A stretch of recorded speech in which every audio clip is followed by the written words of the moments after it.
Back to Chaos in a Dream, 3 Lives, 3 Worlds audiobook. Pillow Book of Samsara, Back to Chaos in a Dream. By Tangqi. English translation from Eladzoompide, Wixsite.com. Chapter 5. The Heavenly Jade Sea was a mystical place. Since the stone palace was built 100,000 years ago, and the entire area of the Heavenly Jade Sea subsumed under Donghua's name, becoming the Emperor Lord's private territory, it had always maintained its present appearance.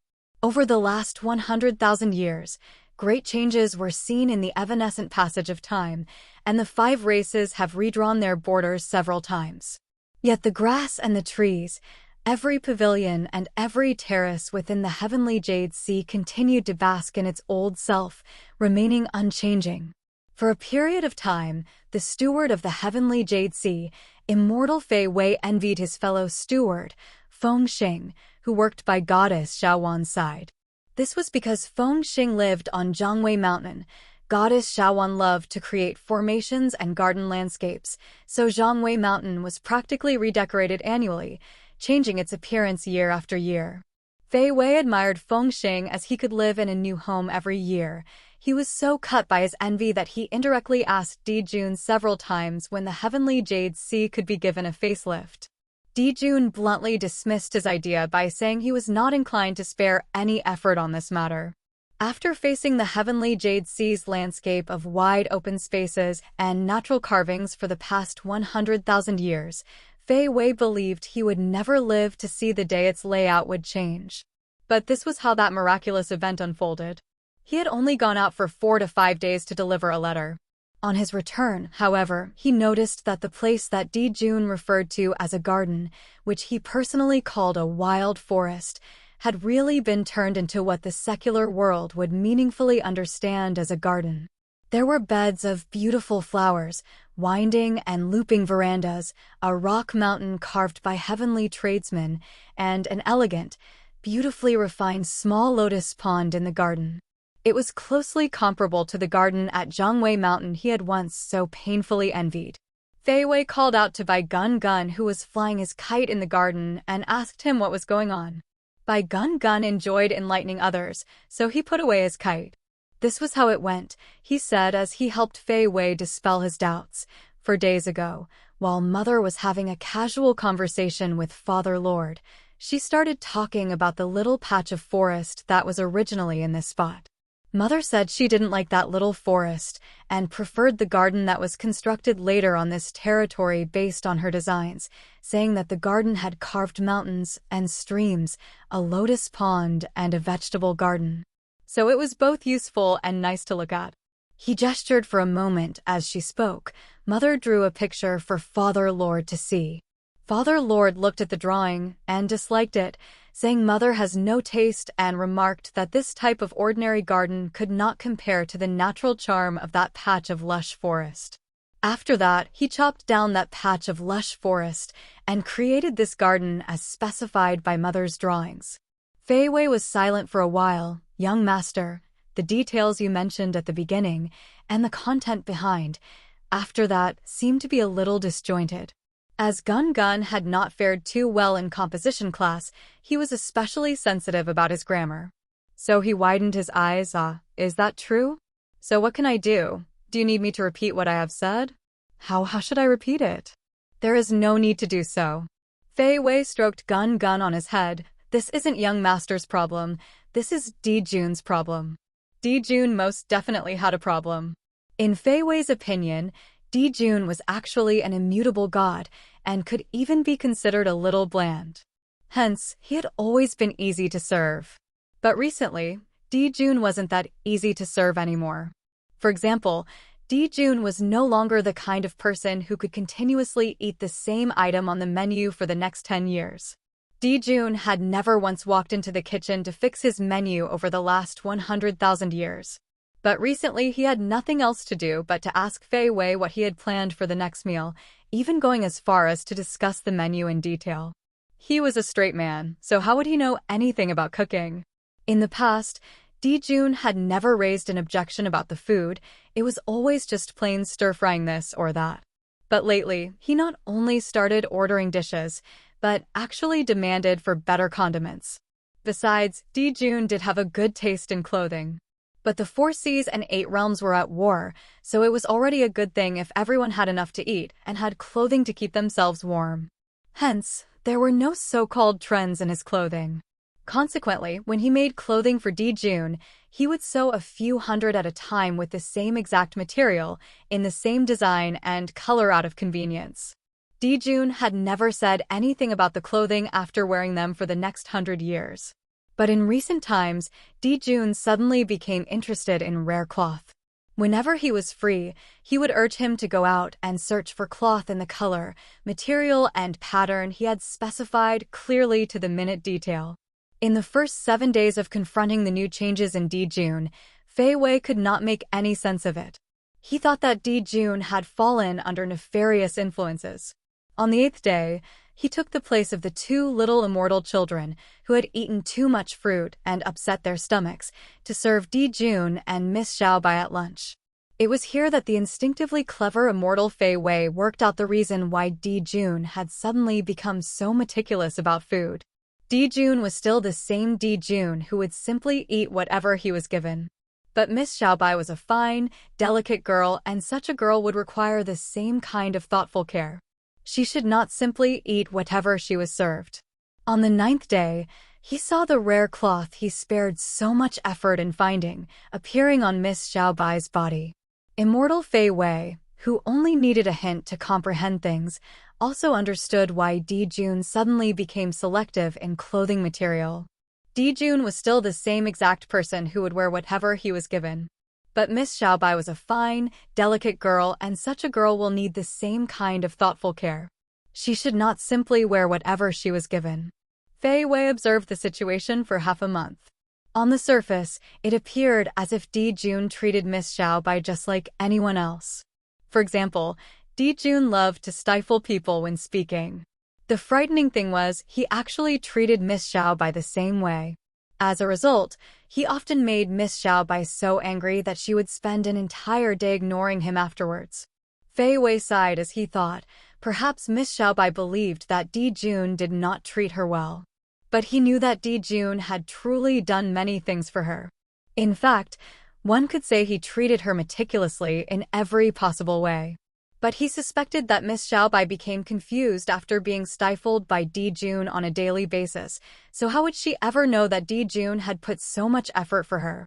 Instead, she thought that the reason she was eating well and wearing good clothing was because of him, Fei Wei, the immortal steward's attentiveness in handling matters. He was nowhere near this thoughtful. Dijun did not seem to mind that Miss Xiaobai had this sort of misunderstanding toward him, and even bade him not to speak about this indiscriminately. Why would Dijun behave in this way? Wasn't it a good thing for Miss Xiaobai to know that he had seen to her needs in a considerate and attentive manner? Could it be possible that Dijun had never pursued a girl before and liked Miss Xiaobai? But there were thousands of thoughts hidden within his heart, yet he did not know how to express it, therefore causing him to take such incomprehensible actions. After continuing to observe their whole family for another half a month, Fei Wei felt that he was not wrong. There was no doubt that he was a clever and quick-witted imp. But he had no courage to seek confirmation from Dijun about whether he was such an imp, and if he was right about his unfathomable inner world. Time flashed by and 3 months had passed. A major event broke out on heaven and earth during those 3 months. As the elders of the god race were unable to invite Dijun out of the heavenly Jade Sea, they had a discussion. They eventually decided to let High God Hojin temporarily substitute as the Master of Gods. But they were also afraid that High God Fuing would not give in and incite internal strife. Hence, they bestowed the entire territory of the Northern Realm to immortal Lord Fuing, allowing him to live a carefree life as an honored god, free from the control of 9 heavens. The elders believed that the way they had dealt with this matter covered all bases. Although Fu Ying controlled an imposing army, he did not have the comparatively larger army that High God Hojin had, when combined with the army under the control of the elders. If it came down to a real fight, he may not necessarily win. It was not as if they did not give him an honorable way out. They had already allowed him to build a personal fiefdom in the Northern Realms, A level-headed person who saw things clearly ought to accept this as a way out of the situation. He should not insist on inciting internal strife, setting himself against them, and take on the burden of fighting a war. The elders were not without justification in their considerations. But they did not anticipate that Fu Ying would be a person with great ambition who would stubbornly enjoy challenging difficult problems. However, he did initially carry his grievances with him as he headed to the northern realms. But once he got there, he conveniently made contact with the ghost and monster races, promising them great innumerable benefits in return for their alliance. It wasn't long before the three factions combined their strength and formed a large allied army. They attacked the 9 heavens with the desire to eliminate the elders and deposing Hojun. This would allow Fu Ying to control the 8 realms, thus becoming the next king of the gods. Hojun and the elders urgently deployed their troops and dispatched their generals to the front line to repel the enemies. The 2 armies battled for many days and were deadlocked in a stalemate at Feishui. The gods were in a state of anxiety, not knowing which direction this war was heading.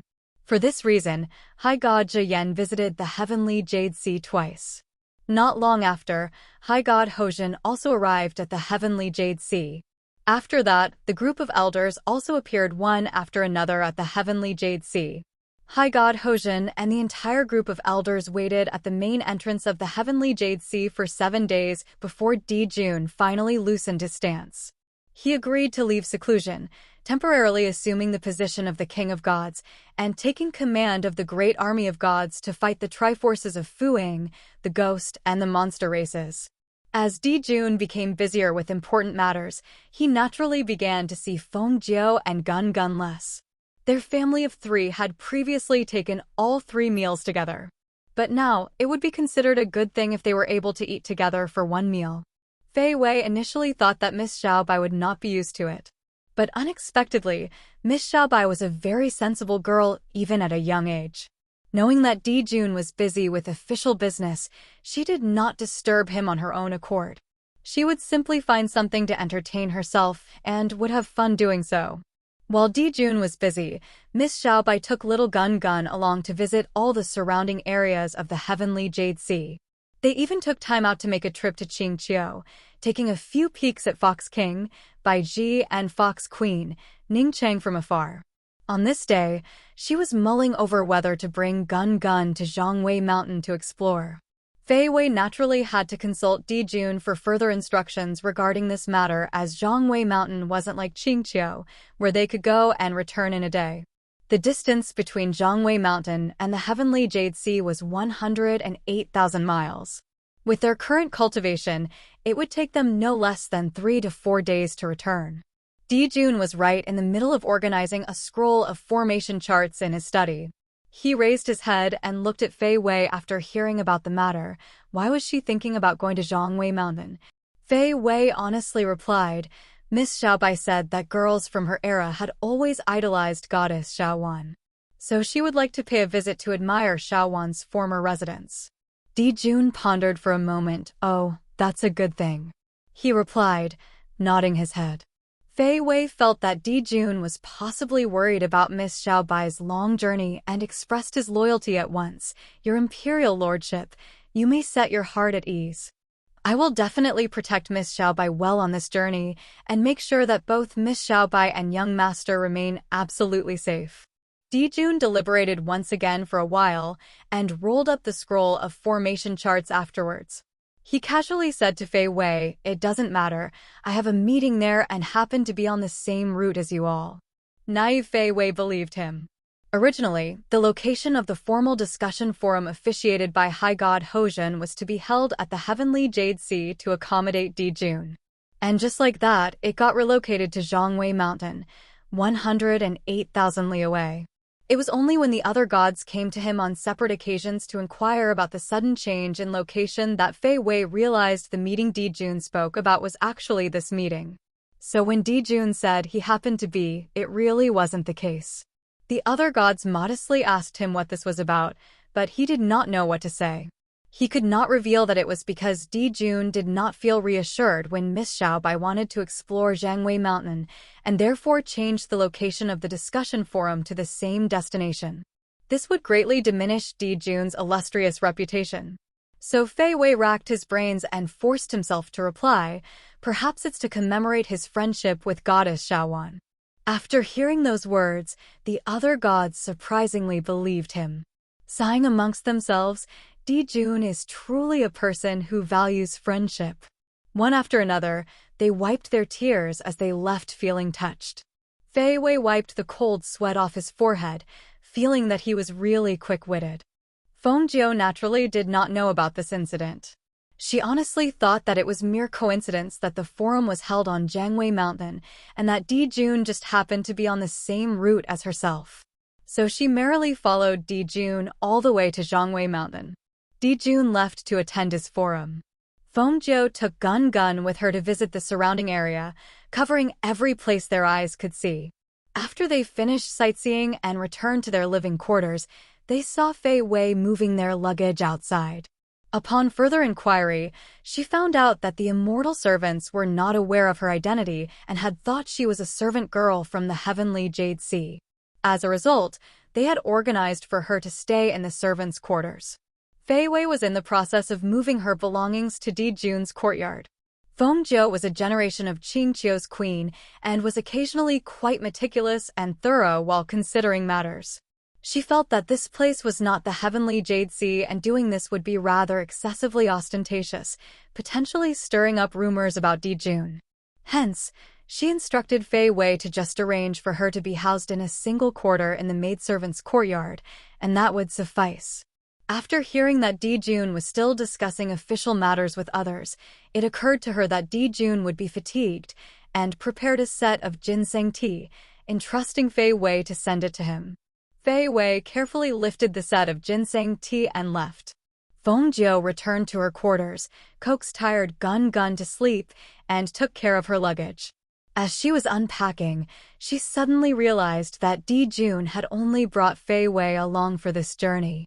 However, Fei Wei had occupied himself with her and Gun Gun since they arrived, so she was afraid that he might not have had the chance to help Di Jun unpack his luggage.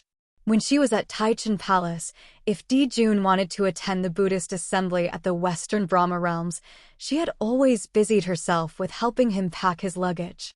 Di Jun also liked it very much when she did so. With this in mind, she immediately decided to take a look in Di Jun's courtyard to see if there was anything that required her to organize. Di Jun's courtyard was very large as expected. She walked gracefully all the way to the front of Di Jun's sleeping quarters, only to pause at the locked stone door. She was always able to pass through Di Jun's restriction wards and boundaries unhindered, but this was not the heavenly Jade Sea. This was a place that did not rely on restriction wards or boundaries to keep doors locked. It relied on physical keys. Fei Wei wasn't by her side, so she would not be able to open the stone door before her. Just as she was feeling thorny about her problem, she suddenly heard a feminine voice shout, "Who are you? And what are you doing here?" Inside Heqi Hall, the gods were in the middle of an official discussion when they caught sight of Princess Zizhang barging in hurriedly. Princess Zizhang was High God Hozhen's only daughter and the apple of his eye. As a consequence, she had always been willful. Unlike High God Fuing, who was an expert in warfare, High God Hozhen was not a warrior god. When it came to leading an army and fighting a war, he was no match for High God Fuing, but he had a brain that was functioning well. It was rumored that 700 years ago, when High God Mo Yuan first set out on his path, High God Hozhen had wanted to marry his daughter to him in order to inseparably bind his clan close to High God Mo Yuan. This was one way he had illustrated how intelligent his brain was. Unfortunately, Zizhang was wholly enamored with Dong Hua and would rather be dead than to comply. In actual fact, marrying Dong Hua was also a good option, as Hozhen remembered he had also supported it. But Dong Hua returned to his native home to live in seclusion 500 years later. However, as Dong Hua left seclusion recently, word had it that Hozhen's intentions was reignited. Princess Zizhang had trespassed into Heqi Hall this time. But how was one to know if it wasn't a show performed by father and daughter to arouse the attention of Di Jun? The gods present at the forum were quite astute, so no one would think of damaging Hozhen's intentions. Therefore, they uniformly stopped their discussion and collectively turned their attention toward the spectacle. However, this matter truly had nothing to do with High God Hojin. He was also very confused as he watched his daughter barge in and couldn't help pulling a long face. Everyone is currently discussing official business with his imperial lordship, so how could we tolerate you making a scene here? And why have you not quickly left? Princess Zizheng wasn't even the least bit afraid. Your daughter is also here to speak of official business. Besides, it is an official business that also requires Di Jun to make decisions on. She clapped her hands as she spoke, and 2 strong immortal servants escorted a female immortal, whose hands were bound with the immortal trapping lock, into the hall. The female immortal had beautiful jet black hair, snow-white skin clothed in red, looked rather young, yet her beauty was astounding. The crowd of gods looked at each other blankly. They watched as Di Jun, who was still slowly stroking his paperweight a short while ago, stopped short and looked towards the middle of the hall. Feng Jiu wasn't afraid of her current predicament. She was just afraid of losing face. At just 30,000 years of age, she was still too young. Even if she was outstandingly talented among her immortal peers, she had lost her cultivation after battling Miao Luo and had not yet restored her immortal strength. Under these circumstances, she would not be able to fight Zizheng, an immortal 3 generations older than her. She was truly powerless to do anything about her situation. She quietly raised her eyes a little, secretly watching Di Jun. Di Jun's gaze also landed on her, and appeared to be looking at the immortal trapping lock on her hands. She was discouraged as she thought about how Di Jun must have felt that she was a weakling, looking down on her. The more she thought about it, the more she felt disheartened, so she dropped her head low. Zizheng cast a cold eye at Feng Jiu and faced Dong Hua, her demeanor severe. I saw this girl behaving surreptitiously outside Di Jun's sleeping quarters, her manner suspicious, so I moved forward to question her. She unexpectedly said that she is your personal maidservant, so that was why she made an appearance there. Zizheng softly jeered.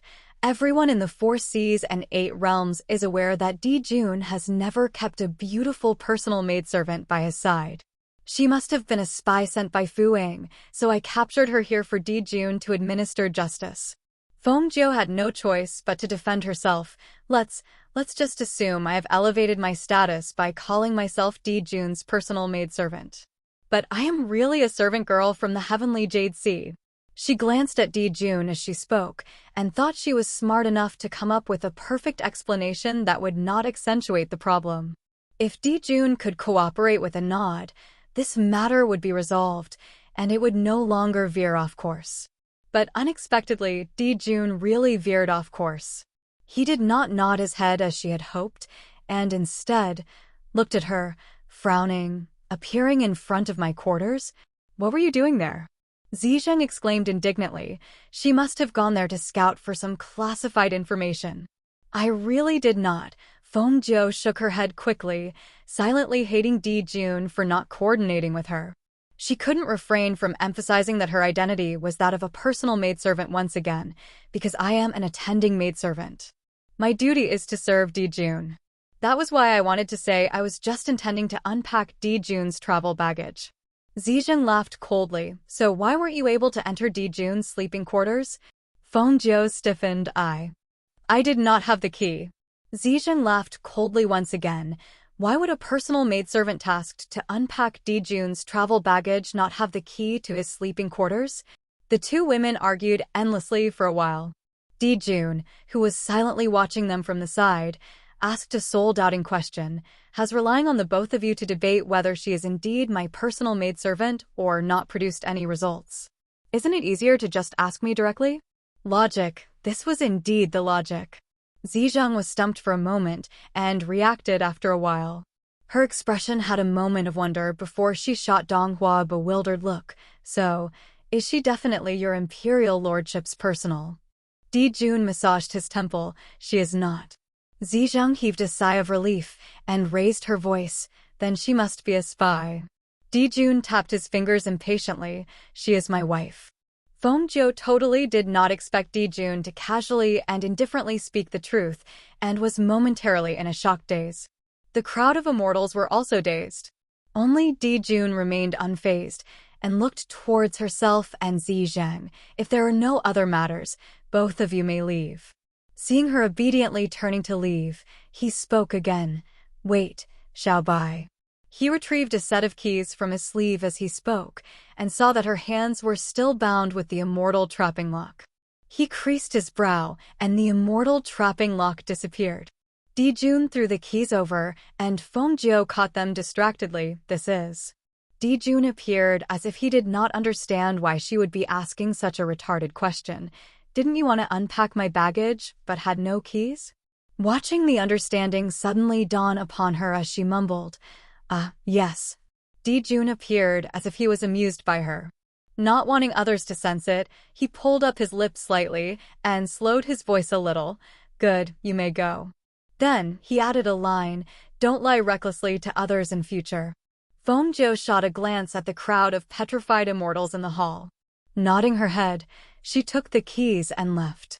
When she stepped over the threshold of Heqi Hall, she heard Dijun impatiently address Zizhang. Why are you still here?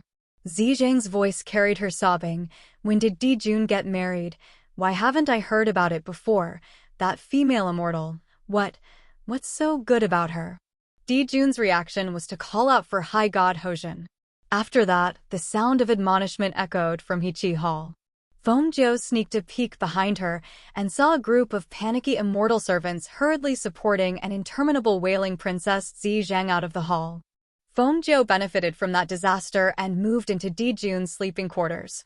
The gossip appeared to grow wings, and in less than a day, it had spread throughout the 8 realms. That night, Fengjiu was dozing off while waiting for Dijun to return to his quarters to sleep. The hour of water passed by, and Fengjiu still waited in vain for Dijun. But she ended up waiting for a demon girl who was here to climb into his bed. The girl clapped her hand over Fengjiu's mouth as she was about to call for help. Ai, don't scream, don't scream. I am not here to climb into his bed, the girl explained. I am here to see what the rumored empress looked like. Fengjiu heard the girl's real reason for coming. For some unknown reason, she was unexpectedly a little disappointed. She had heard High God Zheyan speak about it before, that during the Age of Chaos and the Age of Antiquity, Dijun was the man of many girls' dreams. The girls of the demon race were the most unreserved and fond of climbing into Dijun's bed.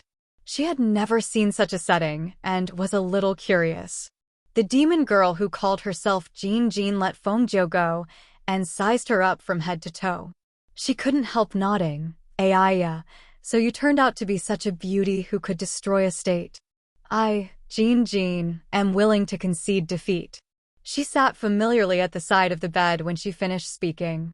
Moving closer towards Fengjiu, she continued chatting to her. However, his imperial lordship is made out of stone and has no feelings and no desires.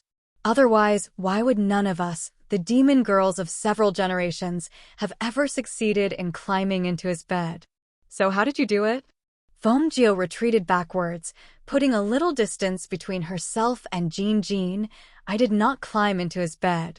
Jin hit her thigh once, and hit it so hard that Fengjiu could feel the pain on her behalf. But Jin remained unconcerned. I didn't say you climbed into his bed. It is like this, we were only interested in sleeping with Dijun, you see. Just a one-night stand, but we weren't successful. Yet you went as far as to get his imperial lordship to marry you. The difficulty of this exercise is much greater than just simply sleeping with him. That was why I became curious. How did you accomplish this after all? Fengjiu had always been muddle-headed about the reasons why Dijun had fallen in love with her. She had a magnanimous heart in the past, and felt that it didn't matter why he did. Dijun loved her, so she had already obtained a windfall. Getting to the root of it didn't mean anything to her. When asked at that moment, she was somewhat vague, and shared her experience with Jin uncertainly. It is possibly because I am a fox and stayed by his side as a pet for several hundred years. He found out later, and was a little touched. That was why he decided to try a relationship with me. After she finished speaking, she thought about it and felt that this reason was so believable that even she herself was convinced by it. Bumping her fist against her other hand, she faced Jin with conviction. I guess it should be like this. Aren't you a little moved by it? Jin wasn't moved by it, and gave her a simplified summary of what happened. That is to say, you chased Jun for several hundred years, but did not get to sleep with him. Yet you didn't give up, and continued chasing him, which resulted in him being moved by you. Jin gave out a shock sigh, and directed a thumbs up toward her. You still hadn't given up after several hundred years of failing to sleep with him. If that's the case, then you are really amazing, and a person worthy of being his empress. Fengjiu didn't know what to say for a moment. She covered her mouth, coughing lightly. We, the god race, aren't too concerned if we get to sleep with someone or not. We just prefer to care about whether we can capture someone's heart and let the other person truly love us. Jin's line of thinking was comparatively different from others and would relate everything to whether one could sleep with someone or not. She had a look of amazement on her face and gave Fengjiu another summary. So what you meant was, you still have not slept with Jun up till now. Fengjiu stayed silent for a while. I have already slept with him. The expression on Jin was as expected, and she curiously asked, so what was sleeping with Jun like? Fengjiu glared at Jin. Why are you asking about this? Jin hurriedly gestured with her hands. Don't misunderstand me. I don't have any other motives. It's because you're the only person that has slept with Jun in all of the 8 realms, so I was just asking in passing. She paused when she spoke of this point, and slowly raised her brows. It couldn't be because your son and all was just a rumor, and you really haven't slept with Jun. She looked at Fengjiu with a face full of pity, her tone sighing. You cannot be blamed for this. After all, Jun is an immortal made of stone. This undoubtedly aroused Fengjiu's competitive spirit. I have truly slept with him before. She earnestly turned toward Jin. He is passable. Jin's face was full of doubt. Fengjiu grew serious. It's true. He is passable. Jin nodded her head. Passable. Jin was a hothead, however, and stopping her was impossible.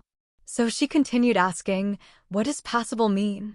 The door opened at this moment, and Jun stood silently by the doorway.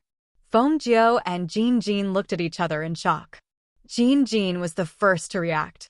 She jumped up with a smiling face. Your Imperial Lordship, don't misunderstand. I live just on the next mountaintop. Since I live close by, I just came over to chat with your Empress.